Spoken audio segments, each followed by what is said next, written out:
Bismillahirrahmanirrahim. Assalamualaikum warahmatullahi wabarakatuh. Innal hamdalillah nahmaduhu wa nasta'inuhu wa nastaghfiruh wa na'udzu billahi min shururi anfusina wa min sayyiati a'malina. Man yahdihillahu fala mudilla lahu wa man yudlil fala hadiya lahu. Wa asyhadu an la ilaha illallah wahdahu la syarika lahu wa asyhadu anna Muhammadan 'abduhu wa rasuluhu la nabiyya ba'dahu. Ya ayyuhalladzina amanu taqullaha haqqa tuqatih wa la tamutunna illa wa antum muslimun. Ya ayyuhan nasu taqu rabbakumul ladzi khalaqakum min nafsin wahidah wa khalaqa minha zawjaha wa batha minhuma rijalan katsiran wa nisaa'a. Wattaqullaha alladzi tasaaluna bihi wal arham innallaha kana 'alaikum raqiba. Ya ayyuhalladzina amanu taqullaha wa qulu qawlan sadida yuslih lakum a'malakum wa yaghfir lakum dhunubakum. ومن يطع الله ورسوله فقد فاز فوزا عظيما. أما بعد فإن أصدق الحديث كتاب الله وخير الهدي هدي محمد صلى الله عليه وسلم وشر الأمور محدثاتها فإن كل محدثة بدعة وكل بدعة ضلالة وكل ضلالة في النار. معاشر المسلمين والمسلمات أعزني الله تعالى وإياكم. Alhamdulillah, segala puji bagi Allah Subhanahu wa taala yang masih memberikan kita kesempatan untuk menambah ilmu, kesempatan untuk menambah amal saleh yang akan insyaallah menjadi bekal kita pada hari yang tidak bermanfaat lagi harta, anak keturunan, kecuali orang-orang yang datang kepada Allah Subhanahu wa taala dengan membawa qalbun salim, hati yang selamat. Dan hati yang selamat tidak mungkin kita bisa realisasikan kecuali dengan ilmu. Ilmu yang dimaksud tentunya adalah ilmu agama. Dan itulah yang diperintahkan oleh Allah dan Rasul-Nya. Sebagaimana dalam riwayat Imam Ibnu Majah misalkan, Rasul sallallahu alaihi wasallam bersabda, "Talabul ilmi fariidatun ala kulli muslim." Menuntut ilmu adalah kewajiban atas setiap muslim, yakni ilmu agama. Apakah semua ilmu agama wajib kita pelajari? Jawabannya tidak. Ada yang wajib, ada yang sunnah. Wajib ada yang fardu ain, ada yang fardu kifayah. Fardu ain adalah terkait hal-hal yang diwajibkan atas setiap orang, setiap individu dari kaum muslimin, seperti syahadat la ilaha illallah Muhammad Rasulullah yang menjadi syarat sahnya Islam seseorang, salat 5 waktu, puasa, zakat, dan haji. Itu pun untuk masalah zakat, kalau antum orang yang tidak punya uang banyak belum wajib belajar zakat. Haji juga begitu. Kalau antum belum punya nisab haji, antum belum wajib belajar haji. Jadi tidak banyak yang antum harus kita pelajari. Minimalnya la ilaha illallah Muhammad Rasulullah. Kemudian salat, kemudian puasa. Itu dari rukun Islam. Untuk yang rukun iman semuanya wajib dipelajari. Beriman kepada Allah, beriman kepada para malaikatnya, beriman kepada kitab-kitab yang Allah turunkan dari langit, beriman kepada rasul-rasul yang Allah utus, beriman kepada hari kiamat, beriman kepada takdir yang baik maupun yang buruk. Kalau orang sudah mengimani semua ini, dia disebut dengan orang Islam. Kemudian orang Islam ternyata ada yang salah dalam memahami masalah-masalah ini.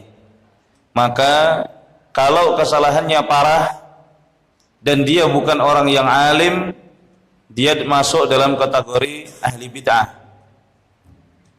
Misalkan tadi pagi dibahas tentang 4 perkara. Masalah takdir, masalah pelaku dosa besar, masalah taat kepada pemimpin, kemudian masalah azab kubur kalau tidak salah. Ya, surga dan neraka. Akhirat, tentang akhirat intinya. Nah, Ini ada akidah Ahlussunnah wal Jamaah, di sana ada penyimpangan-penyimpangan.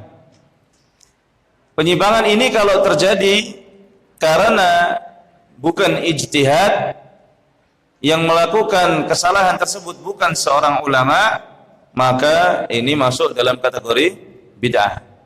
Jadi kapan seseorang disebut ahli bid'ah? Kalau dia bukan seorang mujtahid, tidak punya hak untuk menyimpulkan, tidak punya hak untuk berdalil, kemudian dia nekat menyimpulkan masalah-masalah iman, masalah-masalah takdir, masalah-masalah akhirat, masalah-masalah pelaku dosa besar, konsekuensinya apa. Bukan orang alim, nggak ngerti bahasa Arab, nggak punya usul fikih, nggak hafal Al-Quran, nggak tahu hadis, kemudian dia simpulkan sehingga simpulan dia menyelisihi akidah Ahlussunnah wal Jamaah. Ini disebut dengan istilah bid'ah. Bid'ah dalam akidah.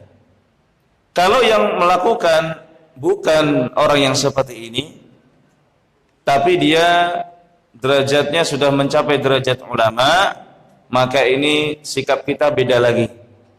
Apalagi dia ulama yang sudah mencapai derajat mujtahid. Dia sudah mempunyai ilmu-ilmu alat, Al-Quran punya, hadis punya, akidah lurus, secara usulnya lurus, sesuai dengan usul akidah wal jamaah, akidah Ahlussunnah wal Jamaah.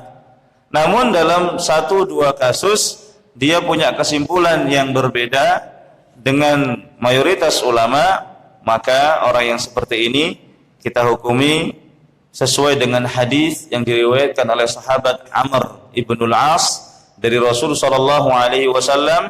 Beliau bersabda, "Idza ijtahada al-hakimu fa asaba falahu ajran, wa idza ijtahada fa akhta'a falahu ajrun wahid." Apabila seorang hakim, seorang yang sudah mencapai derajat ijtihad, dia menyimpulkan sebuah hukum kemudian benar sesuai dengan apa yang dimaksud oleh Allah dan Rasulnya, maka dia dapat 2 pahala. Kalau dia salah, maka dia tetap dapat 1 pahala. Jadi orang salah belum tentu dosa. Ini harus dirinci dulu, siapa yang salah, siapa yang melakukan. Nah, jadi kita nggak serampangan ketika menuduh orang bid'ah, ahli bid'ah, salah, dosa. Belum tentu. Ya, semuanya kembali kepada siapa yang melakukan kesalahan tersebut. Nah, karena ada kesalahan-kesalahan seperti inilah, maka umat Islam menjadi terpecah belah. Bahkan ada yang sampai parah dan mencapai derajat kekufuran, seperti yang dilakukan oleh sebagian orang-orang Syiah yang ekstrim. Mereka menganggap bahwasanya Al-Quran, misalkan yang diturunkan kepada Nabi Muhammad itu yang ada sekarang kurang, bahkan itu tidak sampai sepertiganya. Ada yang menganggap wahyu yang diturunkan oleh malaikat Jibril salah alamat, seharusnya kepada Ali bin Abi Thalib, ya. Nah, malaikat Jibril keliru, ke rumah sebelahnya, ke rumahnya Nabi Muhammad. Salah, seharusnya ke sepupunya, bukan ke yang ini. Ini kafir kalau keyakinannya seperti itu. Ada lagi yang meyakini bahwasannya tidak ada yang namanya hisab, tidak ada yang namanya hari kebangkitan. Orang kalau sudah mati sudah selesai. Ada lagi yang meyakini kalau orang sudah mati akan dibangkitkan kembali, istilahnya reinkarnasi, jadi kebo. Ya, kalau bulan Muharram dikeluarkan disembah, ya, di Solo misalkan. Ada lagi yang meyakini bahwasannya sahabat-sahabat Nabi kafir. Ada yang mengkafirkan kaum muslimin dan seterusnya. Nah, ini bertingkat-tingkat. Ada berapa macam? Rasulullah SAW sebutkan mereka terpecah, orang Islam ini akan menjadi 73 golongan. Rasulullah SAW bersabda, "Iftaraqatil yahudu ala 71 firqah, wa iftaraqatin nasara ala 72 firqah, wa sataftariqu hadhil ummah ala 73 firqah." Orang-orang Yahudi dulu terpecah belah menjadi 71 golongan. Orang Nasrani lebih parah, 72. Orang Islam lebih parah lagi, 73 golongan. Kulluha finnar, semuanya masuk neraka illa wahidah, kecuali satu. Siapa yang satu tersebut? Para sahabat bertanya, Rasulullah SAW jawab, al-jamaah. Dalam redaksi yang lain, yang satu tersebut adalah ma'ana alaihi al-yawma wa ashabi, ajaran yang saya ada di atasnya sekarang dan para sahabatku. Tidak dijawab siapa orangnya wahai Rasulullah, si fulan tidak. Beliau menyebutkan sifat. Siapa saja yang sesuai dengan ajaran Rasulullah, siapa saja yang sesuai dengan sunnah para sahabat, itulah yang disebut dengan ahlu sunnah wal jamaah. 73 golongan ini, apakah nama-namanya disebutkan oleh Rasul sallallahu alaihi wasallam? Yang satu kan disebut ahlu sunnah wal jamaah. Yang 72 ada tidak namanya?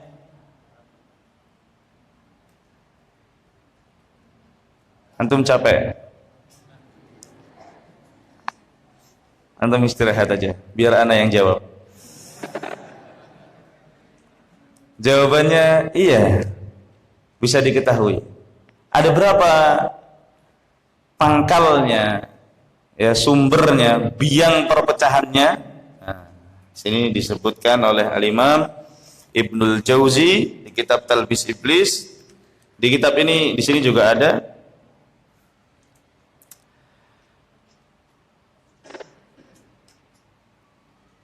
Fa'in qila, kata Ibnul Jauzi, kalau kita ditanya apakah kelompok-kelompok sesat itu bisa diketahui?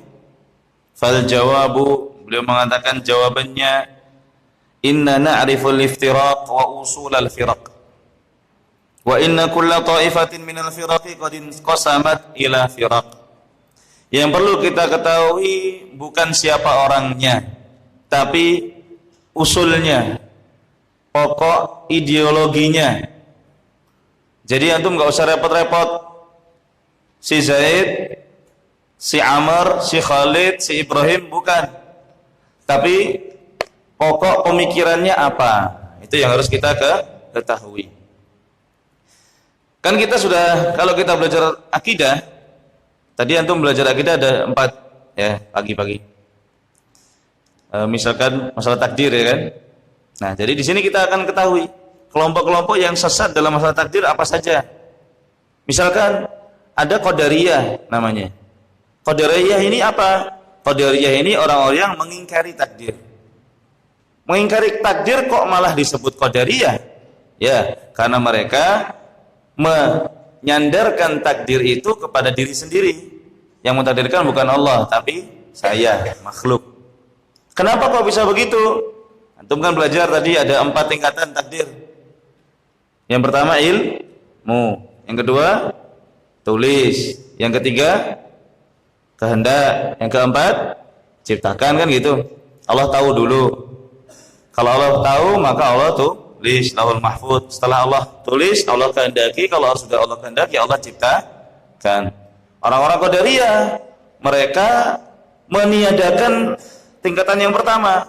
Apa itu? Ilmu. Allah tidak tahu. Tuh, kenapa kalian meniadakan Allah tahu? Mereka mengatakan Allah nggak tahu spesifik, nggak. Allah tahunya global aja. Kok begitu? Karena kalau Allah tahu itu orang masuk neraka, tapi kok nggak dibantu, nggak ditolong sama Allah, berarti Allah zalim. Nah, seharusnya kita katakan Allah tidak tahu. Kalau Allah tahu, nanti Allah zalim. Paham di sini? Mudah-mudahan antum paham. Tapi ini karena capek, salah saya ngomong. Terlalu berat. Intinya gitulah. Mereka meniadakan, mengatakan bahwasanya Allah nggak tahu intinya. Kalau Allah nggak tahu berarti Allah nggak bisa mentakdirkan. Nah gitu intinya. Ini contohnya Qadariyah. Masalah yang kedua yang dibahas tadi apa? Misalkan ini taat kepada pemimpin ya. Nah, ada kelompok-kelompok yang sesat dalam masalah ini. Pemimpin khalifah, kita bicara khalifah ya, bukan pemimpin lurah, RT, RW, presiden, bukan. Kita bicara khalifah. Siapa itu khalifah? Ahlussunnah wal Jamaah sepakat Dulu ketika Rasul sallallahu alaihi wasallam meninggal, itu para sahabat goncang.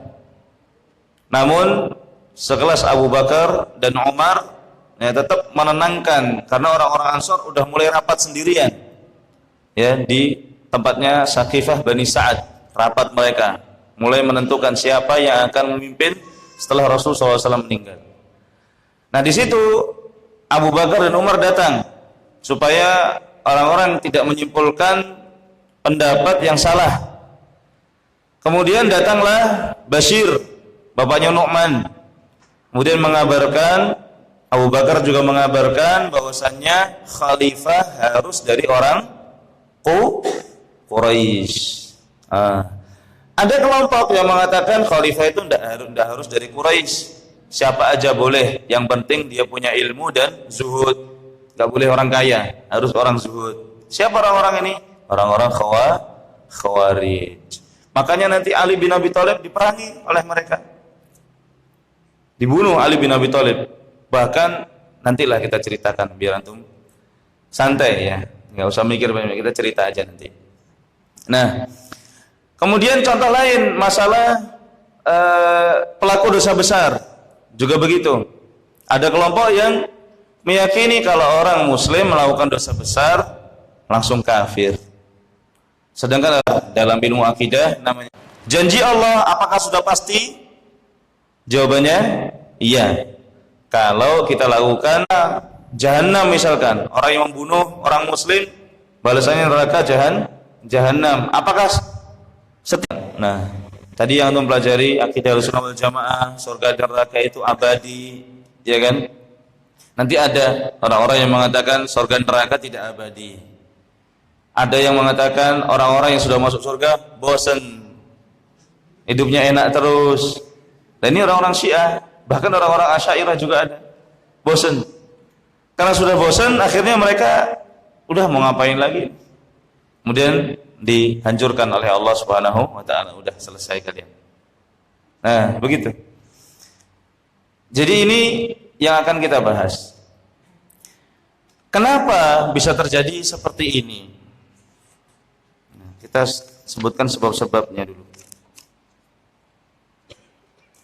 Di halaman 17 di buku antum,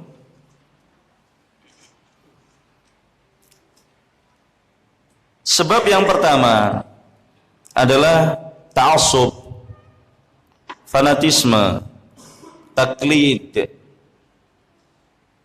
Dan ini kata Imam Ibnul Jauzi adalah salah satu cara iblis untuk menyesatkan orang-orang bodoh. Kok bisa? Iya, kan orang bodoh didatangi oleh iblis. Mas, kamu kan nggak ngerti bahasa Arab. Iya. Kamu nggak hafal Quran. Iya juga. Hadis sama nggak hafal juga. Nah, terus gimana kamu beragama? Nah, gimana, nggak tahu. Ya udah, taklid aja. Itu iblis bilang begitu. Taklid aja. Sama siapa? Yaitu tokoh-tokoh yang ada. Sama siapa? Ya bapak kamu. Sama siapa? Yaitu orang-orang dulu. Udah lebih duluan mereka. Jangan yang sama anak kemarin sore. Itu baru lulus, belum teruji ilmunya. Nah, misalkan gitu. Akhirnya ta'assub, taklid.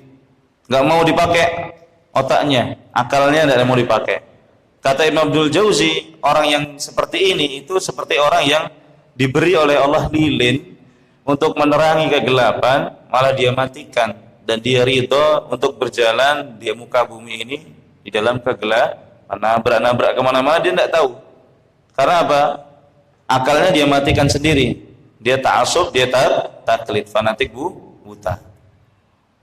Yang seperti ini dikatakan oleh Rasul sallallahu alaihi wasallam ketika beliau berkhutbah di hari tasyrik. Ya ayuhan nas, ala inna rabbakum wahid. Wahai sekalian manusia, ketahuilah Tuhan kalian itu cuma satu. Wa inna abakum wahid, dan bapak kalian cuma satu, Adam alaihissalam. Itu bapak yang pertama. Bapak yang kedua siapa? Nuh alaihissalam. Kenapa Nuh disebut bapak kedua?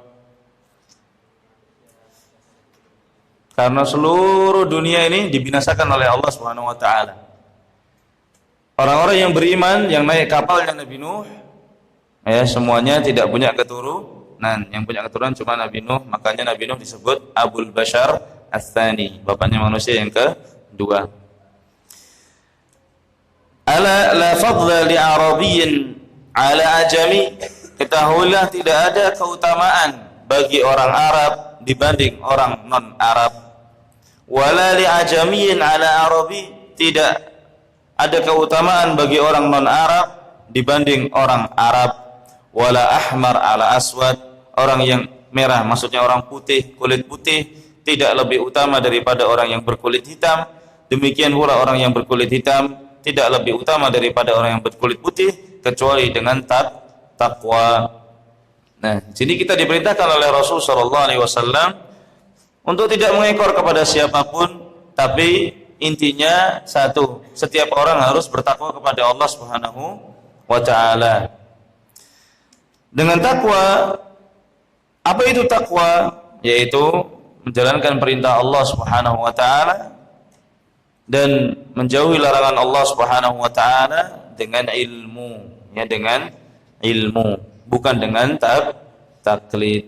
Dan ini adalah definisi takwa yang paling populer ya dari seorang tabi'in namanya Talq ibnu Habib. Jadi takwa, apa itu takwa? Menjalankan agama dengan ilmu intinya, bukan dengan taklid.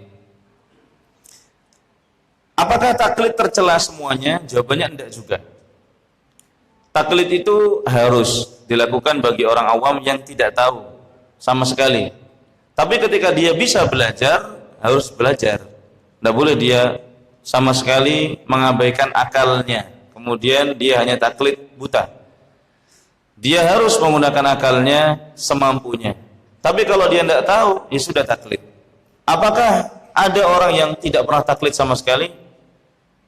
Jawabannya jarang. Bahkan ulama pun ya sekarang kalau kita cari mujtahid yang mutlak, nggak taklid sama siapapun, kayaknya susah zaman sekarang. Kecuali zaman-zaman dulu yang Abu Hanifah, Malik, Syafi'i, Ahmad, orang-orang sekelas mereka. Sekelas ulama zaman sekarang mungkin masih taklid dalam misalkan ilmu hadis, taklid kepada yang ahli hadis. Dalam ilmu fikih taklid kepada yang ahli fikih. Apalagi sekarang kuliah kan fakultas-fakultas Pak modelnya. Nggak ada kuliah Syekhul Islam, nggak ada. Adanya kuliah hadis, kuliah fikih. Jadi ya ada ahlinya masing-masing. Yang kedua, sebab yang menyebabkan kaum muslimin berpecah belah juga adalah perebutan kekuasaan. Tadi ini kita singgung ya. Hadisnya dari Safinah. Safinah ini adalah pembantunya Rasul sallallahu alaihi wasallam. Beliau disebut Safinah karena kuat bawa barang banyak. Dipanggul banyak barangnya. Maka dijuluki oleh Rasulullah SAW, anta Safinah, kamu seperti perahu, seperti kapal, bisa bawa barang banyak. Qala sami'tu Rasul sallallahu alaihi wasallam. Beliau berkata, aku mendengar Rasul sallallahu alaihi wasallam bersabda, al-khilafatu ba'di 30 sanah. Khilafah ala minhajin nubuwah, yang sesuai dengan manhajnya Nabi Muhammad SAW cuma 30 tahun. Thumma takunu mulka, kemudian menjadi kerajaan. Kerajaan sistemnya apa? Monarki, warisan. Kalau khilafah warisan bukan? Bukan. Jadi tidak dikuasai oleh dinasti tertentu. Boleh siapa aja, yang penting Quraisy syaratnya. Nah, kata Rasulullah SAW, khilafah cuma 30 tahun. Setelah 30 tahun akan jadi kerajaan. 30 tahun ini sampai kapan? Sampai tahun 40 Hijriah. Tapi ada yang unik di sini. Rasulullah SAW mengatakan bahwasanya khilafah itu cuma 30 tahun. Rasul meninggal tahun 10 Hijriah, ya kan? Tambah 30 tahun 40. Antum tahu nggak apa yang terjadi tahun 40 Hijriah? Tahu nggak? cerita ini, sejarah.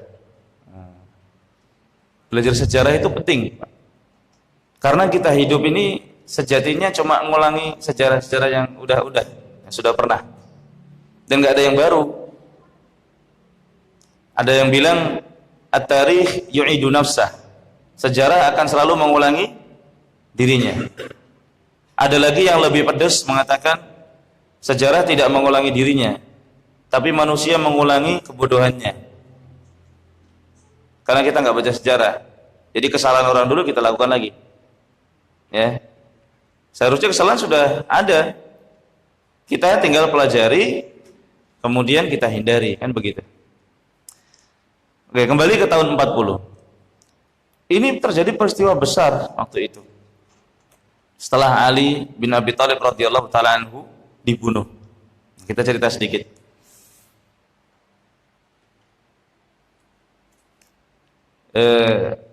Ali bin Abi Thalib ketika beliau menjadi khalifah itu sebelumnya terjadi huru-hara yang cukup besar, yaitu terbunuhnya Khalifah Utsman bin Affan. Bahkan Utsman bin Affan ini terbunuh dengan cara yang sangat keji, dipenggal beliau, tangannya putus ya untuk membela diri. Akhirnya kemudian sebagian orang yang ada pada waktu itu memilih Ali untuk menjadi khalifah. Dibaiatlah oleh mayoritas kaum muslimin, dan ketika itu sedang di Kufah, Irak, di kota Kufah, ibu kotanya di sana.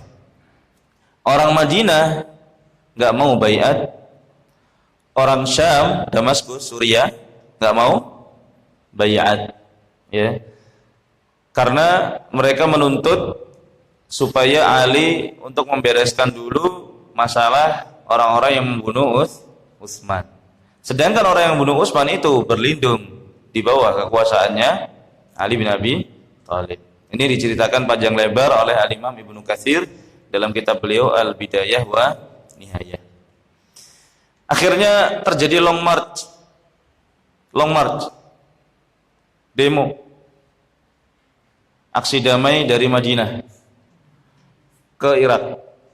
Jauh itu jalan. Yang mimpin siapa? Tahu enggak? Aisyah, perempuan, istrinya Nabi lagi, yang paling dicintai oleh Nabi Shallallahu Alaihi Wasallam. Long march.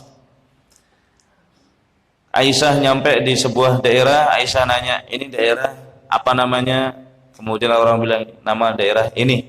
Aisyah mengatakan, oh, Rasulullah SAW pernah memperingatkan istrinya, di antara kalian akan ada orang yang nyampe daerah tersebut, maka ini orang yang buruk, istri-istri saya, ya, di antara istri saya yang buruk yang nyampe daerah ini. Ayo kita pulang. Aisyah udah mau pulang sebenarnya.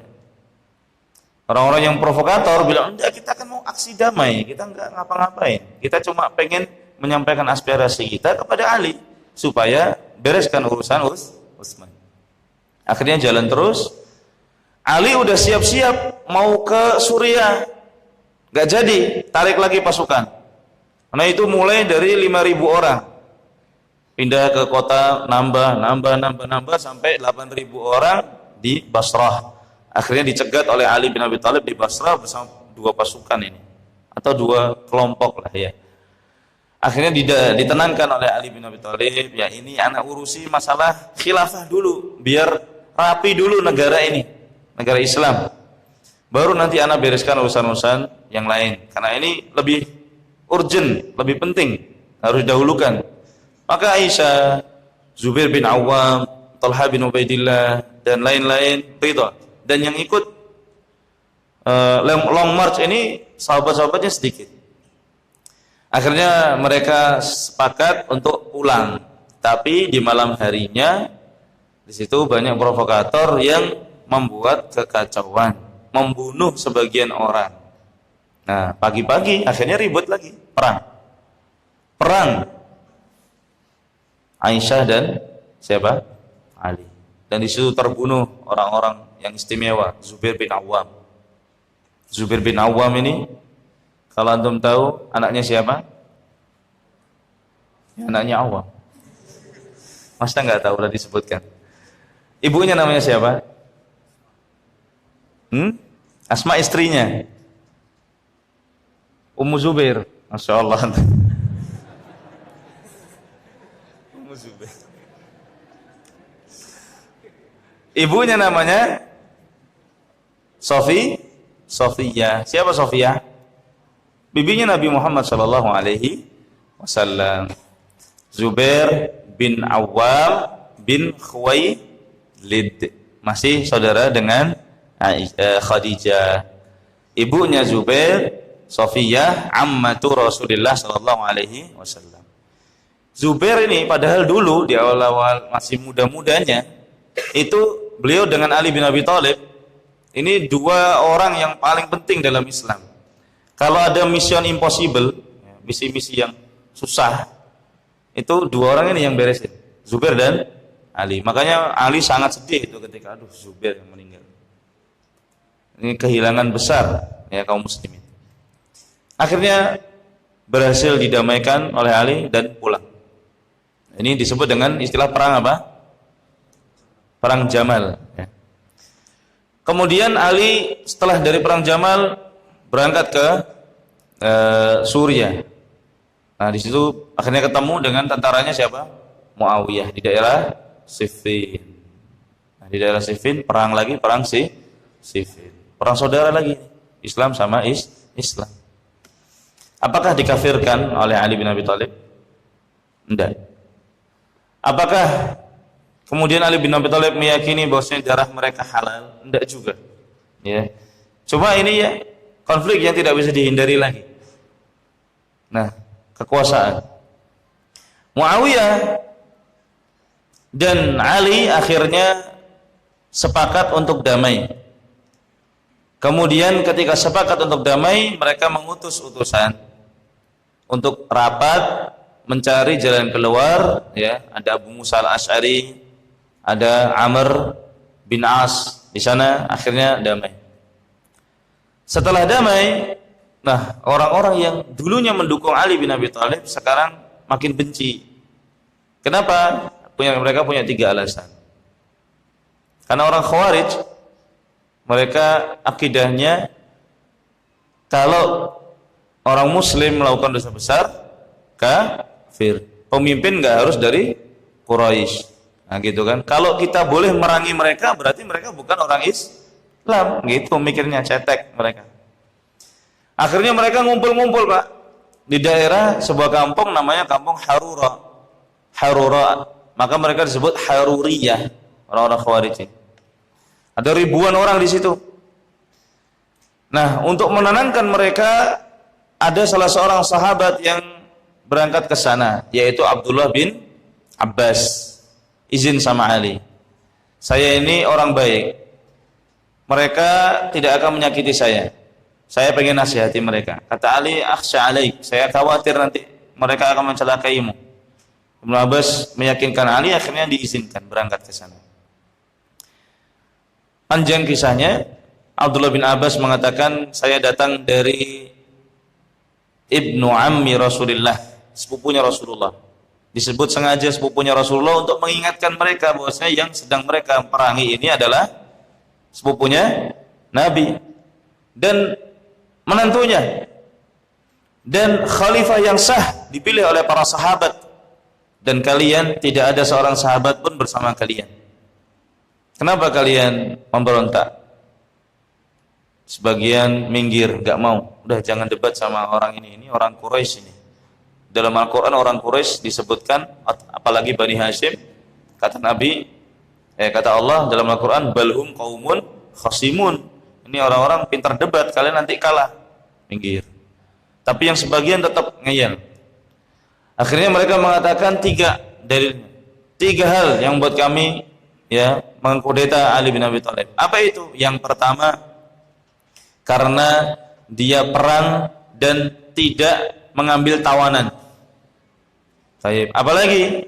Yang kedua, karena dia mengundurkan diri dari Amirul Mukminin, kan diserahkan kepada Hasan ketika itu. Kalau dia bukan Amirul Mukminin, berarti apa? Amirul Kafirin. Kesimpulannya sangat cetek ya, sangat apa itu? Sangat remeh gitu. Kalau dia mengundurkan diri bukan Amirul Mukminin, berarti Amirul Kafirin gitu. Yang ketiga, karena dia berhukum dengan selain hukum Allah. Dia menjadikan manusia sebagai hakim. Siapa yang dimaksud? Abu Musa al-Asy'ari dan Amr bin As. Oke, dijawab oleh Abdullah bin Abbas. Yang pertama, Aisyah itu tidak ditawan oleh Ali ya, karena dia adalah ummul mukminin. Kemudian beliau bacakan an-nabiyyu aula bil mu'minina min anfusihim wa azwajuhu ummahatuhum. Nabi lebih utama bagi orang-orang yang beriman daripada diri mereka sendiri, dan istri-istrinya adalah ibu-ibu mereka. Kalau kalian katakan Aisyah boleh ditawan, kalian kafir. Kalau kalian katakan Aisyah bukan ummul mukminin, kalian juga kafir. Milih yang mana? Enggak milih. Sudah selesai yang pertama, sudah, kata mereka. Tobat. Yang kedua, Ali bin Abi Thalib mengundurkan diri dari Amirul Mukminin, berarti dia Amirul Kafirin. Sebentar. Ada orang yang lebih besar daripada Ali mengundurkan diri dari jabatan yang lebih mulia daripada Ali. Siapa? Dulu pada kejadian Umrah Hudaybiyah, ketika Rasul sallallahu alaihi wasallam bikin perjanjian dengan Suhail bin Amr, Rasul sallallahu alaihi wasallam nulis. Tentunya bukan beliau yang nulis ya, Ali yang nulis malahan. Ditulis hadza mastalaha alaihi Muhammadun Rasulullah. Ini adalah perjanjian yang disepakati oleh Muhammad Rasulullah. Kata Suhail bin Amr, kalau kami setuju kamu adalah Rasulullah, kami enggak akan buat perjanjian ini. Hapus, tulis Muhammad bin Abdullah. Dihapus enggak sama Rasulullah? Dihapus. Rasul perintahkan kepada Ali, wahai Ali, hapus. Rasulullah ganti Muhammad bin Abdullah. Ali tidak mau. Anda Rasulullah. Maka Rasulullah mengatakan apa? Tunjukkan mana yang tulisannya Rasulullah, biar saya hapus sendiri. Apakah kalian berani mengatakan Rasulullah bukan Rasulullah? Ya, kan sama kasusnya. Apakah langsung otomatis Rasulullah nggak jadi Rasulullah gara-gara cuma begitu? Nah, nggak berani. Tobat. Yang terakhir, berhukum kepada manusia, kata mereka nggak boleh karena hukum itu hanya milik Allah. Ibnu Abbas bacakan ayat-ayat tentang masalah darah kelinci ya di surat Al-An'am misalkan. Kalau ada orang membunuh buruan di daerah haram Makkah dan Madinah, ini kan nggak boleh hukumnya. Kalau mereka membunuh, maka harus ada yang menghukumi, zawa adilin minkum, 2 orang yang adil di antara kalian. Contoh kasus yang lain, kata Abdullah bin Abbas, kalau orang suami istri ribut, kemudian bersengketa, maka yang disuruh menghukumi siapa? Keluarga dari laki-laki dan keluarga dari perempuan. Ibnu Abbas bertanya, darah kaum muslimin lebih berat ataukah darah kelinci dan kemaluan perempuan urusannya? Kata mereka, ya darah kaum muslimin urusannya lebih besar. Kalau urusan yang kecil-kecil aja Allah Subhanahu wa taala bolehkan, kenapa urusan yang lebih besar tidak Allah bolehkan? Akhirnya mereka tobat. Yang tobat cuma 2.000, tapi yang lain tetap mengkudeta. Sampai akhirnya mereka memerangi Ali bin Abi Thalib, dan Ali bin Abi Thalib ketika itu sudah marah karena mereka membunuh seorang anak sahabat, yaitu Abdullah bin Khabbab bin Arad. Abdullah lewat kampung Harura, ditanya sama orang-orang Khawarij, kamu anak sahabat, coba riwayatkan satu hadis. Abdullah bin Khabbab meriwayatkan hadis, satakunu fitan, akan ada fitnah-fitnah. Orang yang duduk lebih baik dari yang berdiri lebih baik daripada yang jalan lebih baik daripada yang lari. Orang yang mendekati fitnah tersebut akan terjatuh ke dalam fitnah. Ini tersinggung mereka dengar hadis seperti ini. Kayaknya kamu nyinggung kita malah. Dibunuh Pak Abdullah bin Khabbab. Istrinya yang sedang hamil dibelah perutnya. Wah, Ali bin Abi Thalib marah. Ini udah kelewatan. Akhirnya perang. Ya, perang apa namanya?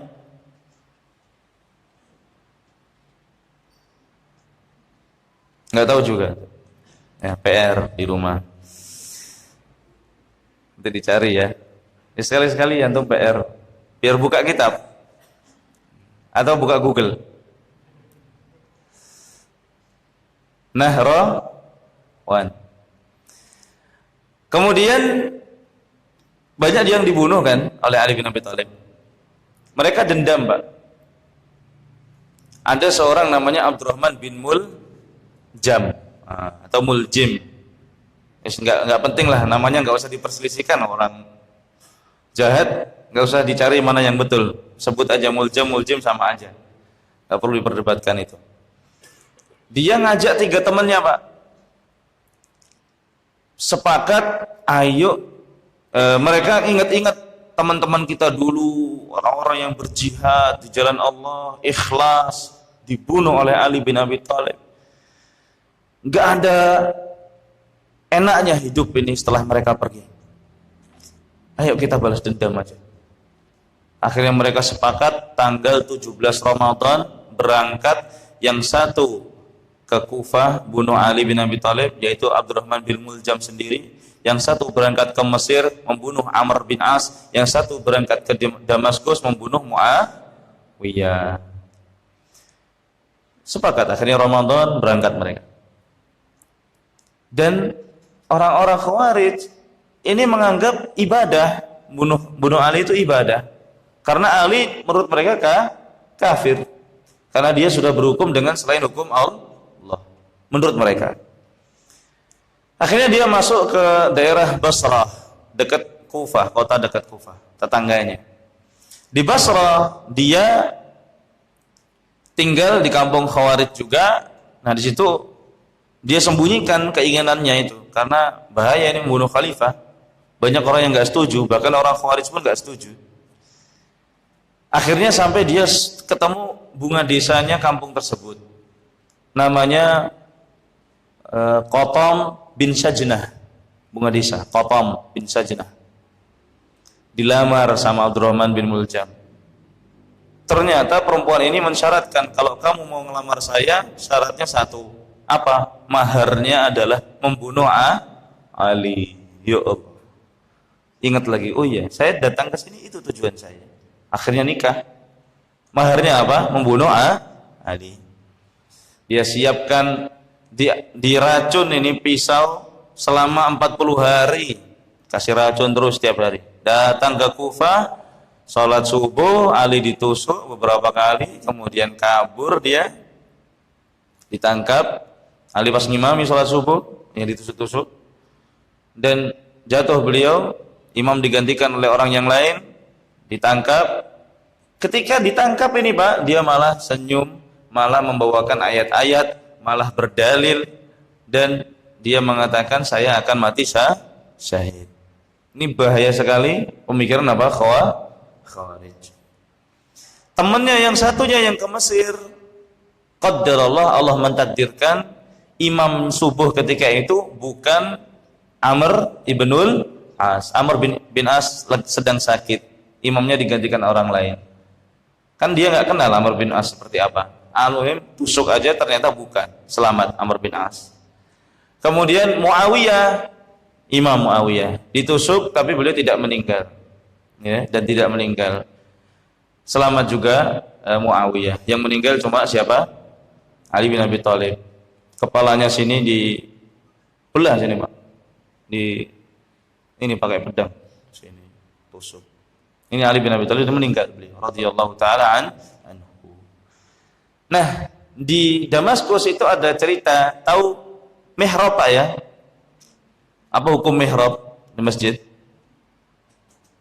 Mihrab itu yang cekung itu. Apa hukumnya?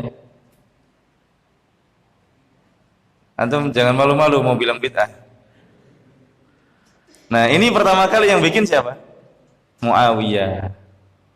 Kenapa Muawiyah? Muawiyah bilang bikin mihrab di masjid, belakangnya penjaga, sehingga kalau ada orang-orang mau menusuk imam lagi susah. Karena dia harus masuk mihrab. Paham ya? Nah, jadi ini termasuk bid'ah-bid'ahnya Bani Umayyah, kata para ulama. Bani Umayyah itu paling banyak bikin bid'ah. Nah, setelah itu yang berkuasa adalah Hasan bin Ali bin Abi Thalib sampai tahun ke-40. Nah, ini baru nyampe tahun 40. Hasan menyerahkan kekuasaan kepada siapa? Muawiyah. Husain enggak terima sebenarnya. Husain enggak terima. Yang menyerahkan kekuasaan ini Hasan kepada Muawiyah. Tahun itu justru disebut dengan tahun Amul Jamaah, tahun persatuan. Padahal itu adalah tahun terakhir masa khilafah. Tapi disebut dengan tahun jamaah. Jadi antum kalau ada orang ngajak khilafah, tanya dulu sejarah begini-begini, paham enggak? Yang kedua, apakah khilafah itu wajib hukumnya? Apakah orang kalau enggak ada khalifah dosa? Dan seterusnya. Tanyain hukum-hukumnya dulu. Kalau enggak tahu, suruh ngaji dulu. Tayyib. Itu tentang perebutan kekuasaan. Yang ketiga adalah kedekatan kaum muslimin dengan pemeluk agama lain dan masuknya sebagian mereka ke dalam Islam secara munafik atau jahil. Contohnya enggak usah jauh-jauh, kita orang Indonesia. Asalnya Indonesia ini Hindu dan Buddha. Masuk Islam. Sebagian ada misalkan di Bali. Banyak yang belum masuk Islam. Orang-orang di sana ritual-ritualnya masih banyak yang mengikuti ritual Hindu dan Buddha, masih banyak. Ya, kemarin kita ke sana bulan lalu 4 hari ya. Kita banyaklah melihat orang-orang Bali masih ritual-ritualnya yang Muslim masih mengikuti aturan-aturan orang Hindu dan Buddha. Yang masuk Islam pun jahil, nggak mau belajar. Akhirnya namanya Islam, KTP-nya Islam, amalannya tetap menggunakan amalan agama yang lama. Dan ini terjadi terutama di Persia, Romawi, orang-orang Yunani, begitu. Nah, yang keempat, penerjemahan ilmu filsafat. Di sini ditulis cara menyesatkan orang cerdas. Ini yang ngomong Ibnul Jauzi di kitab Talbis Iblis. Kalau tadi orang bodoh disuruh taklid, kalau orang cerdas suruh taklid, tidak mau. Orang cerdas itu nggak mau mengikuti orang lain karena dia cerdas. Terus gimana caranya? Nah, Iblis punya cara lagi. Kamu kan cerdas ini, udah nggak usah belajar sama ulama, itu Quran kan kamu cerdas, kamu pahami dengan otak kamu sendiri. Itu hadis kamu beli Sahih Bukhari, ya kan? Kamu amalkan satu persatu hadisnya tiap hari, bikin proyek 1 tahun mengamalkan hadis-hadis Sahih Bukhari. Bagus nggak proyeknya, Pak? Ana beli hadis Sahih Bukhari, ya. Kemudian saya punya niat pengen mengamalkan Sahih Bukhari satu persatu hadisnya. 1 hari 1 hadis saya hafalkan dan saya amalkan. Bagus nggak? Bagus nggak? Antum kayaknya ragu-ragu. Bagus? Jelek? Sesat? Antum tahu dari mana kalau hadis itu nggak mansukh? Nah, ini sumber kesesatan. Jangan begitu. Antum bilang bagus semua, masya. Ini sumber kesesatan. Coba antum mengamalkan Al-Quran satu ayat sehari, bagus nggak? Jangan bilang bagus. Buruk. Antum tahu ilmu usul fikih? Tidak tahu.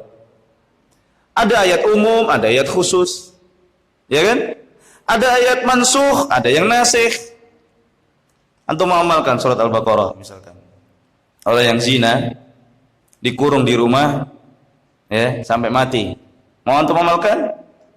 Ayat ada dalam Al-Quran. Enggak boleh. Kenapa? mansukh. Dihapus hukumnya, tetap dibaca ayatnya. Antum baca Sahih Bukhari. Bab anjing hitam adalah setan dan perintah membunuh anjing hitam. Antum keliling komplek, oh ada anjing hitam, hajar terus. Alhamdulillah mengamalkan hadis. Besok baca bab setelahnya. Bab larangan membunuh, perintah membunuh anjing hitam dihapus. Waduh, kemarin sudah saya sikat satu, gimana ini? Nggak boleh Pak. Kita nggak boleh langsung Quran Sunnah sebelum antum punya ilmu alat. Jadi nggak sembarangan kembali kepada Quran dan hadis. Ilmu alatnya mana? Nggak boleh. Antum harus minimal bahasa Arab. Kalau sudah punya bahasa Arab, antum belajar ilmu usul fikih. Kalau sudah punya ilmu usul fikih, ngerti contoh-contoh praktek kasus, insya Allah antum boleh. Insya Allah. Kalau belum, nggak boleh. Ya, karena kita nggak tahu ini hadis maksudnya apa. Di sini perintah.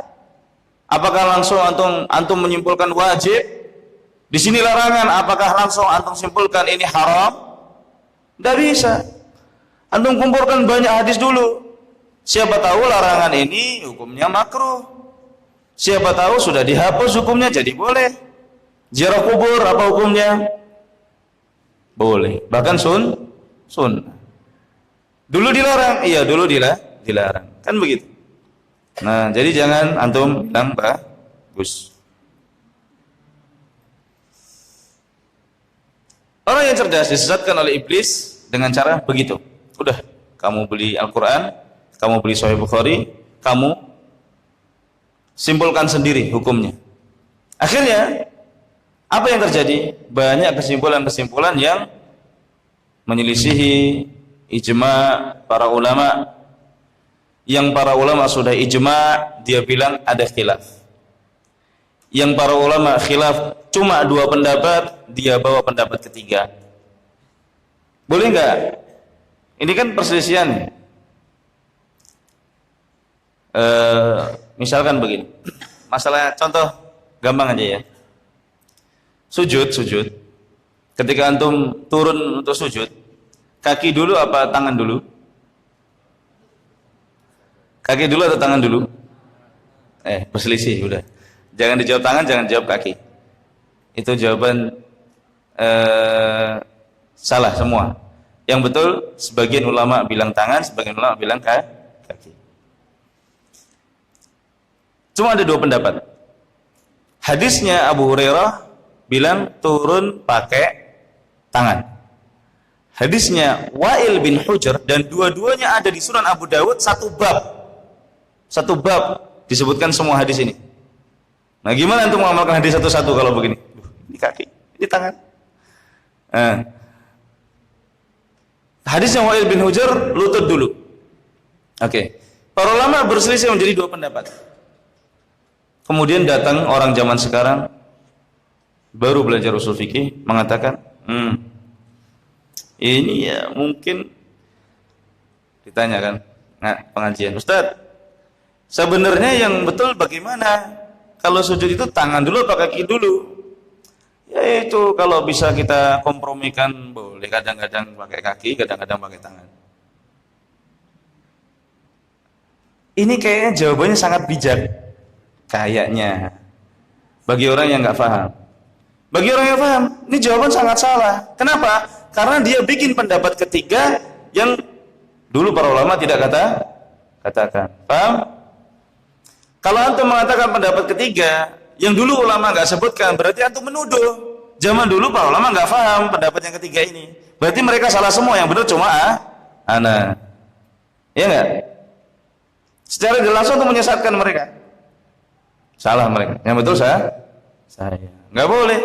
Dan nggak mungkin antum katakan kaki boleh, tangan boleh. Karena di situ Rasulullah SAW mengaitkan pakai ini atau pakai ini, yang penting nggak boleh menyerupai apa? Onta. Nah, tinggal antum lihat onta turunnya bagaimana gitu. Lutut dulu apa? Tangan dulu. Itu contoh aja. Ana nggak ingin membahas onta kalau sujud bagaimana. Karena nggak ada videonya di sini, kita nggak bawa slide. Kalau bawa slide, ana akan tunjukkan. Baik. Jadi kesimpulannya ini, orang yang menganggap dirinya cerdas akan susah untuk disuruh ikut orang lain. Bahkan berani orang-orang liberal misalkan mengatakan, oh, para sahabat itu kan laki-laki, kita juga laki-laki, apa bedanya? Nggak perlu kita ikuti sahabat. Mereka makan nasi, kita makan nasi, sama-sama sudah. Mereka belajar, saya juga bisa belajar. Mereka bisa baca, saya juga bisa baca. Mereka dikasih otak, saya dikasih otak sama Allah SWT. Kenapa saya harus ikut mereka? Ini manhaj yang salah. Karena orang-orang ini, mereka tidak mengikuti metode para ulama dalam menyimpulkan dalil. Islam itu riwayat.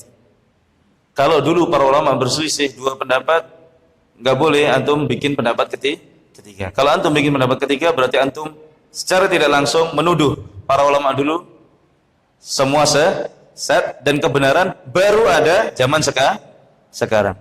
Kalau dulu mereka ijma satu pendapat, nggak boleh antum menyelisih pendapat mereka. Dan ini ilmu, dan susah ilmu ini, antum cek banyak kitab. Taib. Kemudian berkata Imam Asy-Syafi'i rahimahullah, la in yubtala al-'abdu bi kulli ma nahallahu anhu, kalau ada seorang hamba diuji oleh Allah dengan dosa seluruhnya kecuali dosa syirik, itu lebih baik daripada dia diuji oleh Allah dengan belajar ilmu kalam, ilmu filsafat. Itu lebih baik melakukan maksiat-maksiat lain daripada kalau sudah salah pola pikirnya. Karena kalau sudah salah pola pikirnya susah dirubah. Orang yang maksiat minum khamr, antum tegur, dia sadar itu salah. Tapi kalau orang sudah pola pikirnya yang kena, nah ini susah untuk dikembalikan. Makanya kata Imam Syafi'i, maksiat lebih baik daripada salah pikir. Qala wa idza sami'ta ar-rajula yaqul, ini enggak usah dibaca, susah. Wa qala hukmi fi ulama'il kalam, hukum yang saya terapkan kepada orang-orang ulama-ulama yang belajar ilmu kalam, an yudrabu bil jarid, mereka dipukuli dengan pelepah korma atau batang korma, wa yutafu bihim fil asyairi wal qabail, kemudian diarak keliling di kampung-kampung dan di suku-suku, wa yuqal, kemudian dikatakan hada jazaa'u man tarakal kitab wa sunnah, ini adalah balasan orang yang meninggalkan Al-Quran dan Sunnah dan mengambil ilmu kalam saja. Wa qala Imam Ahmad berkata, la yuflih sahibul kalami abada, tidak akan beruntung, berhasil orang yang belajar ilmu kalam selamanya. Ulama ilmu kalam adalah orang-orang zindiq, munafik, zindiq, ya, karena di KTP-nya Islam tapi mereka mengingkari Al-Quran dan Sunnah. Yang kelima, banyak berdebat membahas masalah-masalah yang mutasyabih, yang samar-samar. Dan ini adalah buah dari poin sebelumnya. Biasanya kalau orang sudah pola pikirnya filsafat, itu mereka nggak akan puas untuk beriman langsung begitu, nggak mau. Maunya dicek dulu. Kalau benar menurut mereka, puas, masuk akal menurut mereka, baru diimani. Kalau enggak mau. Nah, padahal kan kita tahu otak manusia itu tidak bisa menjangkau semua hal. Zaman dulu, Pak, kita belum tahu kalau ternyata lalat itu memang betul salah satu sayapnya mengandung obat. Zaman sekarang anak SMA dapat penghargaan gara-gara bikin obat diare dari sayap lalat. Lah terus apa ya baru sekarang kita beriman sama hadis itu? Kan nggak mungkin, ya kan? Jadi kita harus tahu dirilah, kita itu makhluk yang lemah, ya. Kita tidak bisa, yang di luar ada apa kita nggak tahu. Orang yang berakal, yang cerdas seharusnya kalau dikasih tahu oleh orang lain nurut. Orang yang celaka itu dikasih tahu nggak mau. Maunya ana belum nyoba. Kalau ana udah nyoba baru ana percaya. Pak, jangan lewat jalan Gajah Mada, macet. Enggak percaya, ana belum nyoba. Jalan, wah macet betulan. Mau balik, aduh udah ada orang belakang. Allah tahu tentang apa yang baik buat kita, Allah tahu apa yang buruk buat kita. Allah kasih tahu, kita tidak tahu. Jangankan macet, Allah tahu nanti siksaan akhirat bagaimana. Kita dikasih tahu, udah nurut aja. Toh nggak ada ruginya, ya kan? Apalagi perkara-perkara gaib. Kan kita nggak tahu perkara gaib. Ibadah juga begitu, nggak usah tanya. Ada ibadah mahdoh, ada ibadah ghairu mahdoh. Ada ibadah mahdoh, murni ibadah hak Allah. Kita tidak tahu kenapa ini subuh 2 rakaat, maghrib 3. Subuh 2 rakaat, kata Rasul, orang sholat subuh jamaah 2 rakaat, pahalanya seperti sholat semalam suntuk. Wah. Ini kalau saya sholat 4 rakaat, pahalanya seperti sehari semalam ini kayaknya. Boleh nggak? Nggak boleh. 2 ya 2. Antum mau ijtihad sendiri. Kata Rasul kalau 2 rakaat semalam suntuk, kalau 4 rakaat sehari semalam, nggak boleh, ya kan? Nah, yang seperti ini kita serahkan semuanya kepada Allah Subhanahu wa taala. Kecuali masalah-masalah yang memang kita diizinkan untuk berijtihad, masalah-masalah fikih yang hukumnya ghairu mahdoh, yang bukan murni hak Allah Subhanahu wa taala. Nah, boleh berijtihad situ, silahkan. Nah, di sini ada beberapa banyak di sini saya bawakan perkataan para ulama karena penting masalah ini, yaitu berdebat mempermasalahkan hal-hal yang nggak penting. Misalkan ya, saya kasih contoh.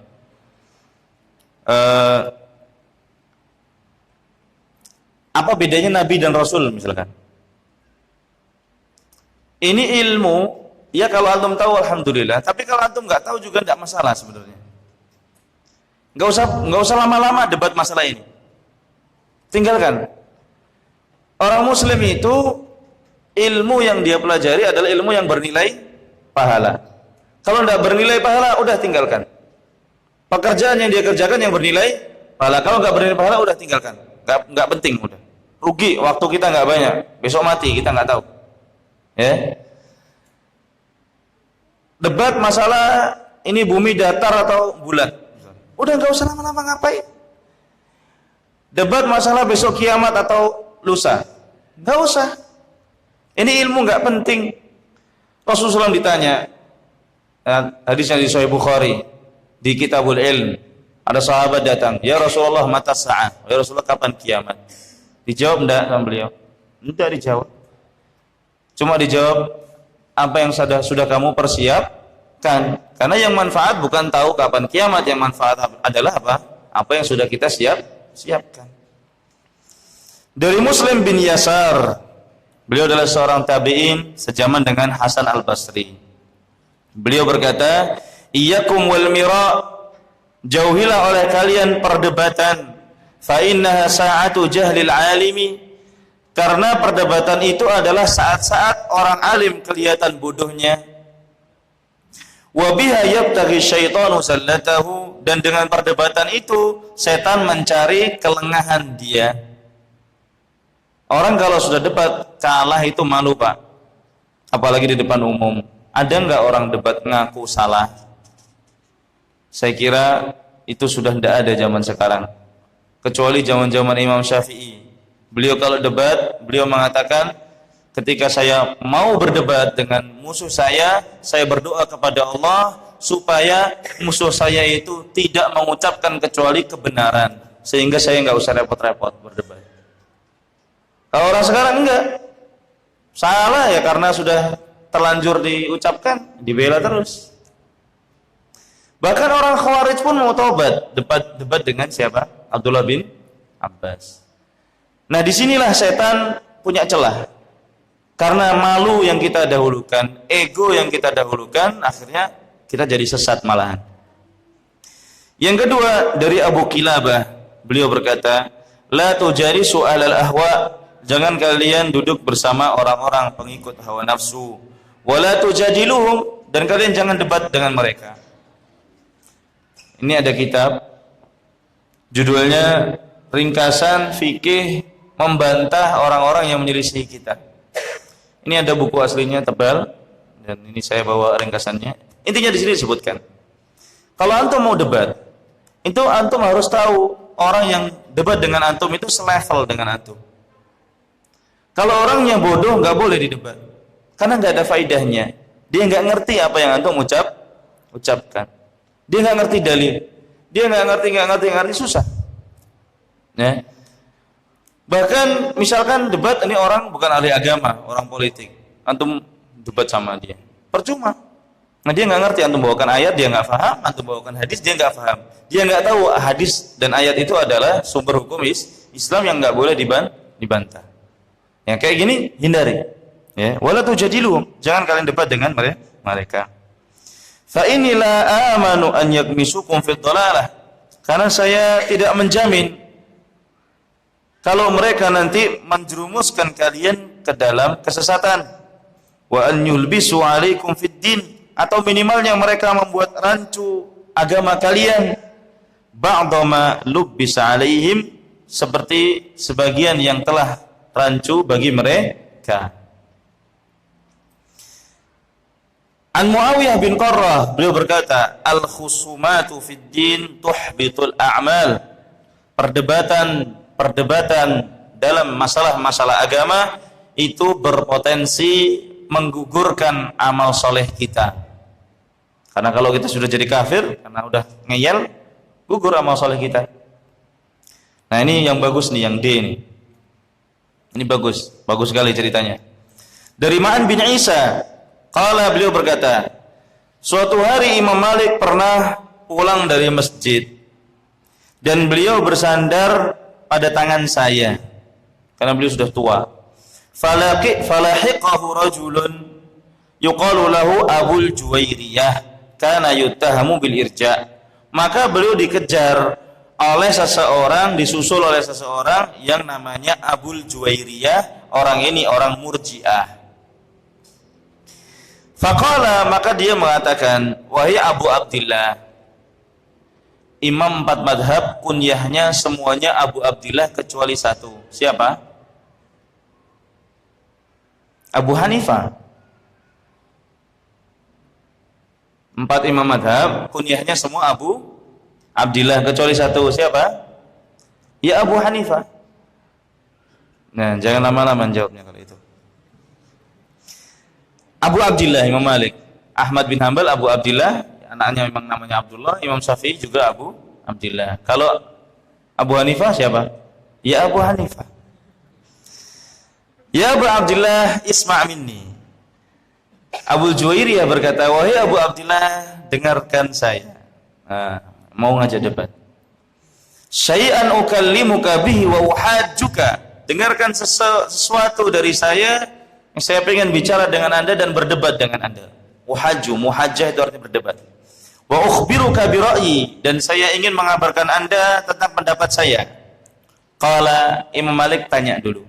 Fa in ghalabtani, kalau kamu nanti bisa mengalahkan saya, bagaimana? Qala in ghalabtuka ittaba'tani. Kalau saya bisa mengalahkan Anda harus ikut saya. Qala, Imam Malik bertanya lagi, kalau nanti datang orang ketiga, kemudian debat lagi sama kita, kemudian orang itu menang, terus bagaimana? Ya kita ikuti dia. Kata Abu Juwairiyah, natabi'uhu, kita ikuti dia. Qala Malikun rahimahullah, Imam Malik berkata, ya Abdullah, wahai hamba Allah, ba'atsallahu azza wa jalla Muhammadan sallallahu alaihi wasallam bidinin wahid. Allah mengutus Nabi Muhammad dengan agama yang satu. Tapi kenapa saya lihat kamu ini agamanya pindah-pindah? Debat kalah pindah agama, debat kalah pindah agama. Paham ya? Karena tujuannya bukan mencari kebenaran, tujuannya yaitu kalah-kalah. Yang menang dialah yang berhak diikuti. Nanti kalah ngomong ini sebenarnya bukan kalah dalil. Kalah ngomong lagi, ikut lagi yang lain. Kata Imam Malik apa? Nabi Muhammad diutus oleh Allah bawa agama yang satu. Tapi kenapa kamu kok pindah-pindah agama? Kemudian beliau mengatakan, Umar bin Abdul Aziz pernah mengatakan, barang siapa yang menjadikan agamanya sebagai target untuk perdebatan, maka dia akan sering pindah agama. Ini makanya nggak boleh banyak-banyak berdebat. Yang berikutnya dari Hisham, yakni Ibnu Hasan. Dia berkata, pernah datang seseorang kepada Hasan al-Basri, kemudian berkata, wahai Abu Sa'id, ta'ala hatta ukhasimaka fid din. Kemarilah, saya ingin berdebat dengan Anda masalah Islam. Maka Hasan al-Basri mengatakan, amma ana faqad absartu dini. Saya sudah tahu agama saya. Kalau kamu kehilangan agamamu, silahkan dicari. Kata Hasan al-Basri, saya udah paham agama saya, nggak perlu debat. Kalau kamu masih kehilangan agama kamu, silahkan dicari. Nggak perlu debat saya. Nah, itu Hasan al-Basri. Kemudian Ayyub as-Sikhtiyani, seorang ulama hadis, didatangi orang juga. Kemudian orang itu berkata, wahai Abu Bakar, saya ingin tanya satu kata saja saya ingin tanya. Maka Ayyub as-Sikhtiyani walla, beliau berpaling. Kemudian sambil pergi, beliau, jadi orang ini datang, saya pengen ngobrol satu kata aja. Ayyub as-Sikhtiyani berpaling sambil menunjuk tangan begini. Maksudnya apa? Wala nisfu kalimah, setengah kata juga saya nggak mau, kata Ayyub as-Sikhtiyani. Nah, yang terakhir dari Asma bin Kharijah, dia bercerita ada dua orang menemui Muhammad bin Sirin. Muhammad bin Sirin gurunya Imam Malik. Faqala, maka mereka berkata, wahai Abu Bakar, nuhaddithuka bihadits, apakah boleh kami berbicara denganmu? Qala la. Kata Muhammad bin Sirin, enggak boleh. Nah, tegas. Ahli bidah ngajak kita debat, mau enggak kamu debat? Enggak, saya enggak mau. Qala fa naqra'u 'alaika ayah min kitabillah azza wa jalla. Kalau gitu saya bacakan satu ayat. Qala la. Muhammad bin Sirin juga mengatakan apa? Enggak mau. La taqumanna 'anni aw la aquman. Ente yang pergi atau saya yang pergi. Nah, ini Muhammad bin Sirin. Yang keenam, sebab-sebab perselisihan perpecahan juga adalah banyaknya dongeng-dongeng dan khurafat. Ya, dongeng-dongeng dan khurafat. Yang ketujuh, hadis-hadis palsu dan lemah. Nah, itu saja sebab-sebab perselisihan. Lantas golongan yang selamat itu apa sumber beragamanya? Kalau dalam masalah akidah cuma 3, Pak. Al-Quran, hadis dan ijma'. Boleh kias enggak? Enggak boleh. Kias itu kenapa enggak boleh? Karena kias itu untuk analogi hukum baru yang dulu enggak ada. Kemudian kita kasih hukum karena ada yang mirip dari kasus-kasus yang lama. Nah, kalau akidah kan sudah beres semua. Enggak ada yang baru, ya kan? Maka enggak boleh ada kias. Baik. Nah, itu adalah sumber-sumber pokok-pokok. Ya, antum kalau kenali masalah-masalah ini, insyaallah antum tahu ya kelompok-kelompok yang sesat. Disimpulkan oleh Imam Ibnu Jauzi, mereka ada 6 kelompok. Yang pertama, Khawarij. Yang kedua, Qadariyah. Yang ketiga, Jahmiyah, ada di buku antum. Yang keempat, Murji'ah. Yang kelima, Syiah Rafidhah. Yang keenam, Jabriyah. Saya jelaskan cepat saja. Haruriyah ini Khawarij, ya. Penyimpangannya banyak, terutama masalah kepemimpinan, masalah dosa besar. Kemudian ada masalah-masalah lain, tapi itu yang paling besar, 2 itu. Qadariyah, masalah takdir, dia mengingkari Allah SWT mentakdirkan segala sesuatu. Mereka hanya mengatakan Allah mentakdirkan yang baik-baik aja. Yang buruk-buruk, siapa yang bikin? Setan. Jadi mereka seperti orang-orang Majusi. Yin yang, tahu yin yang Pak ya? Itu yang bulat, kemudian ada hitam dan putih. Nah, orang-orang Qadariyah ini dikatakan oleh Rasulullah SAW majusinya umat Islam karena mereka meyakini ada Tuhan baik dan Tuhan yang buruk. Kemudian orang-orang Jahmiyah. Nah, Jahmiyah ini kesesatannya dalam masalah nama-nama dan sifat-sifat Allah Subhanahu wa taala. Mereka takwil. Apa itu takwil? Takwil itu memalingkan arti kata dari makna yang dominan dibawa kepada makna yang kemungkinannya kecil. Misalkan tangan. Tangan apa artinya tangan? Tangannya ini anggota badan. Bisa enggak tangan kita artikan kekuatan? Bisa tidak? Bisa. Dalilnya mana? Rasulullah SAW bersabda, barang siapa yang melihat kemungkaran, hendaklah dia rubah dengan tangan. Maksudnya apa? Kekuatan. Berarti boleh dong kita mengatakan tangan Allah maksudnya kekuatan Allah. Tunggu dulu, takwil boleh dengan dua syarat. Yang pertama, karena tidak mungkin kita bawa kepada makna aslinya. Yang kedua, butuh dalil. Kalau memang tangan nggak bisa kita artikan tangan anggota badan, silakan Anda takwil. Tapi kalau ini tidak butuh, kita bisa memahami tangan itu adalah anggota badan, kenapa harus ditakwil? Nah gitu. Mereka inilah kerjaannya orang-orang Jahmiyah. Murji'ah. Nah, Murji'ah ini mereka bid'ahnya di masalah iman. Ya, masalah iman dan cabang-cabangnya. Mereka mengatakan orang yang sudah syahadat cukup, meskipun dia melakukan dosa besar, tetap imannya sempurna, enggak berkurang.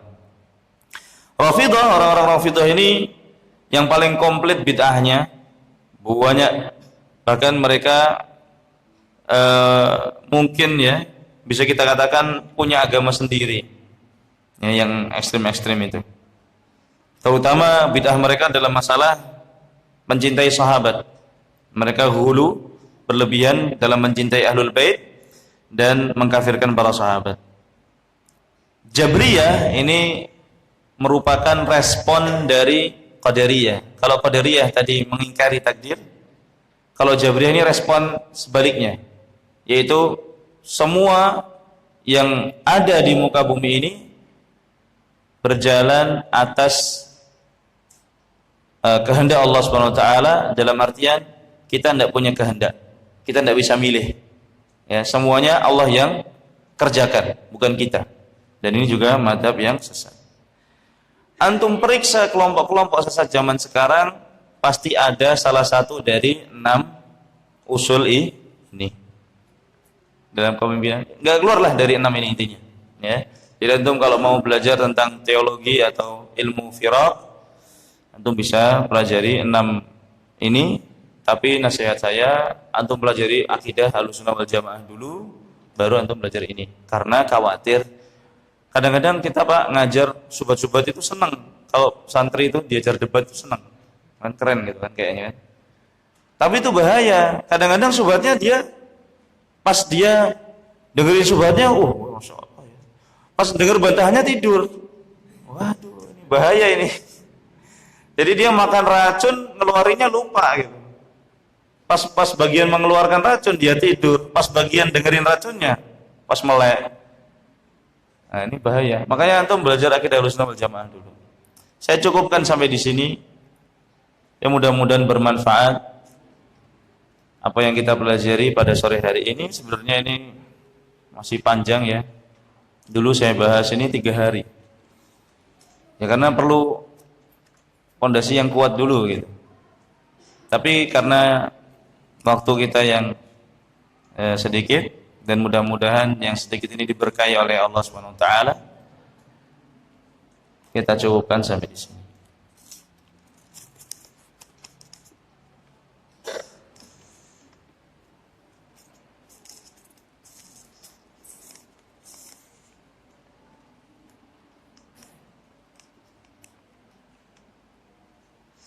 Bolehkah kita berorganisasi dengan muslim yang lintas manhaj, padahal kita adalah orang yang fakir ilmu? Organisasi di sini kalau dimaksudkan misalkan organisasi sosial, ya insya Allah tidak apa-apa. Tapi kalau organisasi dakwah, ya jangan. antum belajar aja dulu. Karena kita diperintahkan untuk belajar. Organisasi, ya nantilah kalau antum sudah punya. Tapi kalau organisasi misalkan sosial, ya, untuk membantu kaum muslimin, ya semuanya kita bantu. Bukan cuma yang sepengajian aja. Yang di luar pengajian kita, tetangga kita juga kita bantu gitu. Orang-orang Rohingya itu, antum tahu, antum bantu nggak? Bantu kan? Mereka nggak pakai jilbab. Nah, kita udah nggak singkirkan yang seperti itu kalau kita masalah kemanusiaan. Tapi kalau masalah dakwah, jangan. Karena kita bukan berarti tidak mau bersatu dengan kaum muslimin, bukan begitu. Tapi kita bersatu di atas akidah yang sahihah. Kalau orang akidahnya sudah tidak benar, itulah dia yang menyeleweng dari Ahlussunnah wal Jamaah. Jadi antum perlu pahami, ini syubhat sering dimunculkan. Kalian ini nggak mau bersatu dengan kaum muslimin yang lain. Bukan kami yang nggak mau bersatu. Yang nggak mau bersatu adalah orang-orang yang tidak mau berakidah sesuai dengan akidah Ahlussunnah wal Jamaah. Dan ini oleh para ulama kita diperintahkan untuk menjauhi mereka. Nah, antum bagaimana sekarang? Apa antum akidahnya Ahlussunnah wal Jamaah? Kalau iya, ya, ahlan wa sahlan. Kalau enggak, ini jelas ujangan-ujangan para ulama jelas, ya kan? Nah, apa itu manhaj muazanah? Yang betul muazanah.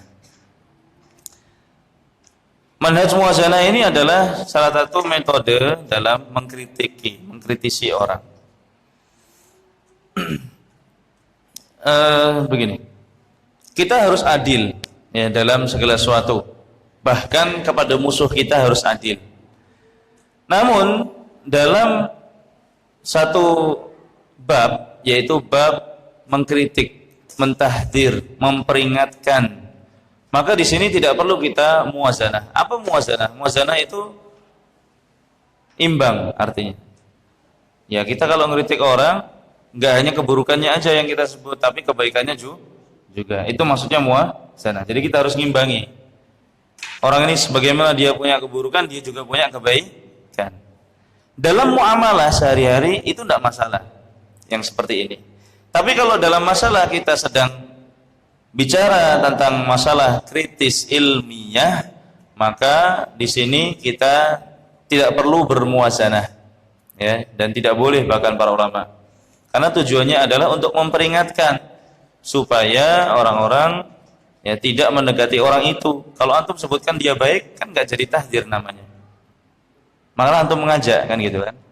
Tapi untuk mentahdir ini bukan tugas semua orang. Ya, ini tugas orang-orang yang berilmu, para ulama yang betul-betul faham ya tentang maslahat dan madarat. Karena untuk mengucilkan orang, untuk mentahdir ini kita harus timbang tadi maslahat dan madarat. Dan kaidah yang harus kita perhatikan adalah daf'u madarrah muqaddamun ala jalbil masalih. Menolak bahaya, kemadaratan itu lebih kita utamakan daripada mendapatkan maslahat. Jadi harus betul-betul ditimbang. Kalau antum orang asing tiba-tiba antum mentahdir, ya habis antum. Ya. Antum bangun dulu, antum terkenal baik dulu, baru antum peringatkan orang-orang mau. Ini datang baru-baru 2 bulan, udah ngomong ke sana kemari,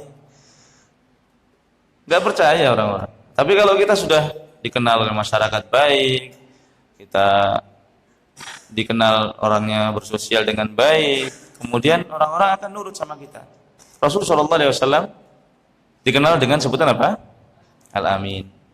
Kalau antum baca kitabnya Syekh Zaid bin Abdul Karim Al-Zaid, Fikih Sirah. Kenapa Rasulullah SAW dibuat oleh Allah SWT sedemikian rupa, ya, diatur, dipersiapkan, supaya ketika beliau dakwah itu orang-orang sudah kenal ini orang baik memang gitu. Nah, kita juga harus begitu. Dai juga begitu. Kalau antum mau ngajak orang-orang, memperingatkan orang-orang, minimal kita harus dikenal sebagai orang yang baik dulu. Kalau enggak bisa. Mustahil. Ya, mustahil. Wallahu taala alam. Masih ada waktu 4 menit. Fadhal.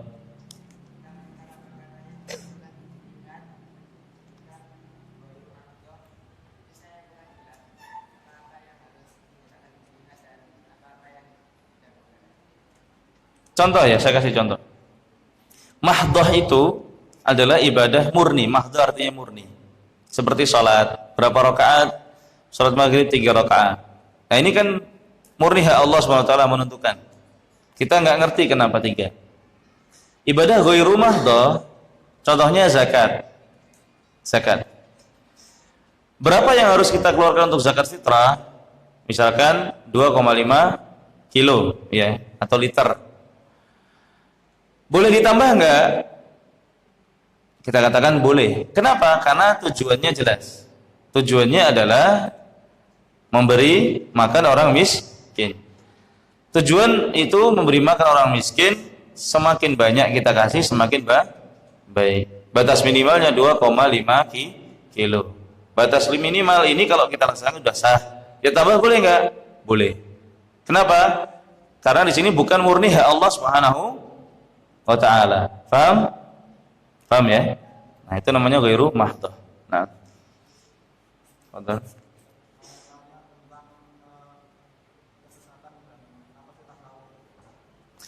Tasawuf definisinya para ulama menyebutkan macam-macam dan tidak jelas sebenarnya tasawuf asalnya apa.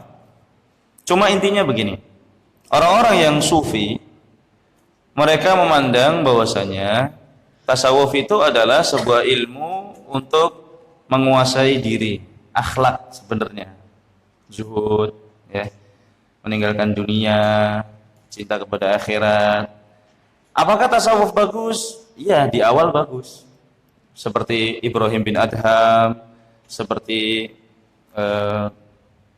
Yusuf bin Husain, Junaid, kemudian Al-Muhasibi, itu orang-orang Masya Allah tasawuf. Tapi maksud tasawuf apa? Zuhud. Tidak mau makan-makan yang syubhat. Ini kalau nggak jelas halal dan haram, ya ditinggalkan. Kalau jelas halal baru dimakan. Kemudian berkembang. Semakin hari ada yang bikin tarekat, bikin metode untuk mengekang hawa nafsu. Mereka bikin metode seperti yang disebutkan oleh Ghazali misalkan di Ihya Ulumuddin. Kalau kita pengen mengekang diri kita dari sifat bakhil, itu caranya kita harus membuang harta kita. Itu dilatih diri kita supaya kita tidak cinta harta. Gimana caranya? Dibuang. Boleh nggak ini? Ini nggak boleh. Yang seperti ini. Metode ini salah.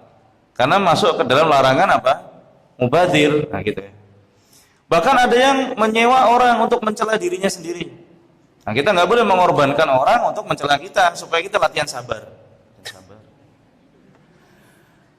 Ada lagi yang sengaja ngemis jadi gembel. Antum kalau ke pasar, antum coba ejek pengemis. Nanti ada supir angkot negur antum, "Mas, jangan diejek. Bisa jadi ini orang lagi ngelakoni."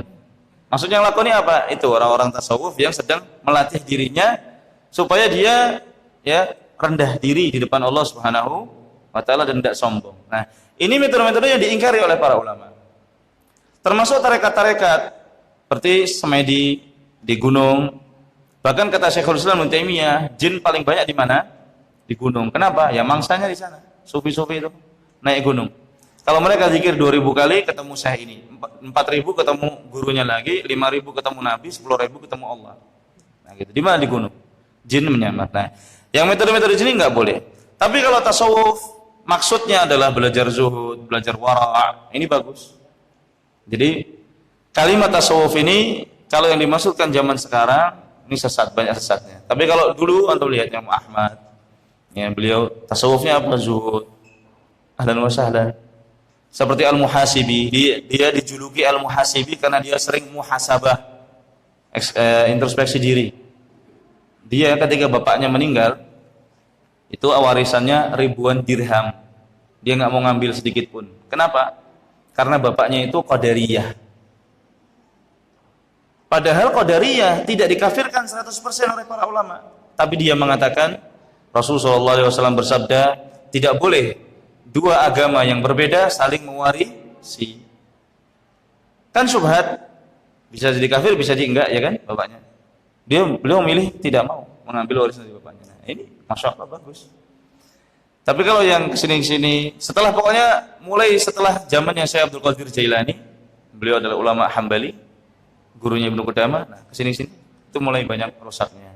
Ya, wallahu taala a'lam. Antum baca-baca kitab-kitab tentang masalah ini, antum bisa ada kitab 40 hadis tentang masalah sufi ditulis oleh Syekh Ali Al-Halabi rahimahullah, antum akan temukan di sana.